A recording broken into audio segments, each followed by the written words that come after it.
মুরগি দিয়ে মুগ ডাল রান্না দেখেই খেতে ইচ্ছে করতেছে। তো দেরি না করে বাজার থেকে মাংস নিয়ে এসে তাড়াতাড়ি রান্না শুরু করে দাও। আমি এখানে কিন্তু মুরগির মাংস ভালো করে ধুয়ে পরিষ্কার করে নিয়েছি। এখন আমি রান্না শুরু করে দেব।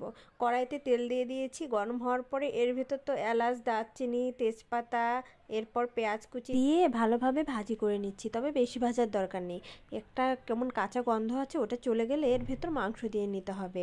আমার কাছে মুগ ডাল দিয়ে মাংস রান্না করলে কিন্তু সেই মজা লাগে। এটা কিন্তু রুটি, পরোটা দিয়েও খাওয়া যায়, মানে হ্যাভি টেস্ট আর কি। তোমরা বাসায় অবশ্যই একদিন রান্না করে খেয়ে দেখবে। আর এখানে কিন্তু আমি আধা ঘন্টা যাবত মুগ ডালটা ভিজিয়ে রেখেছিলাম। এখন আমি একটা পাত্রে তুলে নিচ্ছি।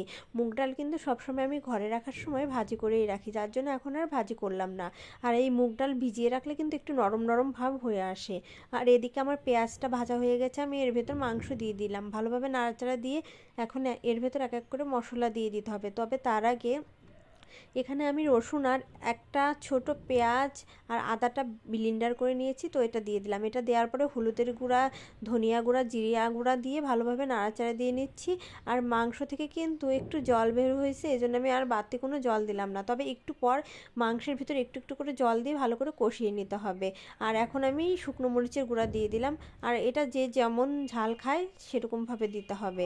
ও একটা জিনিস ভুলে গিয়েছিলাম, লবণ। তোমরা তো একটু মনে করে দিতে পারো, আসলে দিলেই তো না, আমারই মনে পড়ে গেল।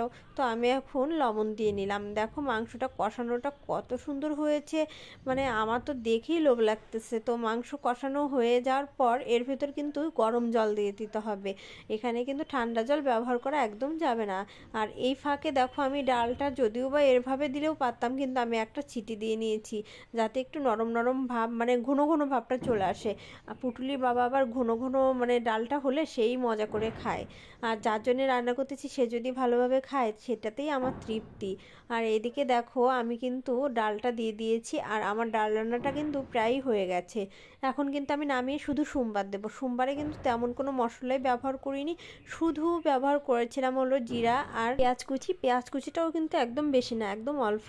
তো এটা দেওয়ার পর একটু ভাজি ভাজি বেশি করেই করলাম যাতে একটু লাল লাল ভাব চলে আসে, কারণ এর আগেরবার কিন্তু পেঁয়াজটা আমি লাল লাল ভাব করিনি। আর সোমবারের সময় যদি একটু লাল লাল ভাব করে দাও তাহলে কিন্তু সেই টেস্ট আসে।